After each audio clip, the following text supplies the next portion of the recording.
दोस्तों इस समय ऑल ओवर द ग्लोब एक भारी मंदी चल रही है हर एसेट क्लास में, चाहे वो इक्विटी हो, क्रिप्टो हो, कमोडिटीज हो, हर जगह हम एक डाउनफॉल देख रहे हैं। और इसका मेजर रीजन हम सबको पता है, due to the tariffs imposed by the US on the developing and developed nation. European market भी फॉल कर रहा है, एशियन मार्केट भी फॉल कर रहा है और इंडिया भी इससे अछूता नहीं है। तो what can be the worst case scenario and what can be the best? अगर रिकवरी आती है तो कितनी आ सकती है और कैसे आ सकती है और उसके पीछे क्या रीजंस हो सकते हैं। तो सबसे पहले let's go on to the chart और चार्ट पे देखते हैं what can be the worst thing अगर ये चीज एस्केलेट होती है, जिसका पहला स्टेप चाइना ले चुका है। सो ये मैंने निफ्टी का वीकली चार्ट ओपन करा गया है और मैंने कुछ लेवल्स मार्क करे हैं यहाँ पे। तो अगर आप यहाँ देखो तो एक इवनिंग स्टार पैटर्न बन रहा है। अगर मैं ये देखूं कि मंडे को ओपनिंग कहां हो सकती है तो 22,500 के करीब हो सकती है। द नेक्स्ट लेवल इज 21,970 के करीब।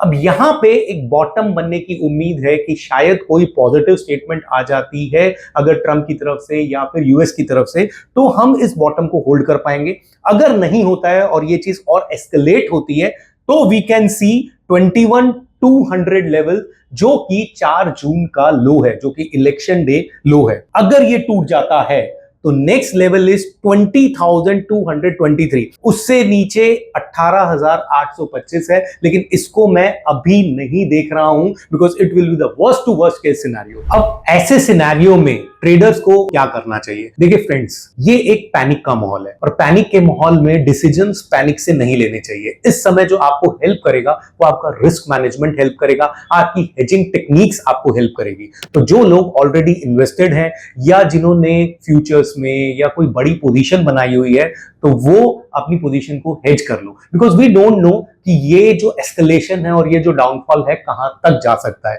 2008 भी हमने देखा है, 2020 भी हमने देखा है और वहां पे जब पैनिक होता है, जब सेंटिमेंट्स खराब होते हैं तो market can go like a waterfall. उस समय आपको सिर्फ हेजिंग ही बचा सकती है। दूसरी चीज, आप पोजीशंस उतनी ही कैरी करो जितनी आप संभाल सकते हो। जैसे कि अगर आपका कोई फ्यूचर का लॉट आपके पास प्लस है तो at least 50 to 60% of the total lot का पैसा वो आप अपने पास इंटैक्ट रखो। अगर नहीं है तो बेटर है कि आप अभी लॉस बुक कर लीजिए उसमें और उसके बाद जब सिनेरियो ठीक हो तब उसमें आप री एंट्री कर सकते हो। So for trader it is only the money management, the risk management, the stop loss following and hedging which can save them. इसीलिए bulls and brains trading academy में हम अपने स्टूडेंट्स को ट्रेड करने से ज्यादा उसको मैनेज करना सिखाते हैं, कैपिटल मैनेजमेंट सिखाते हैं, रिस्क मैनेजमेंट सिखाते हैं, which is the backbone of trading in any asset class.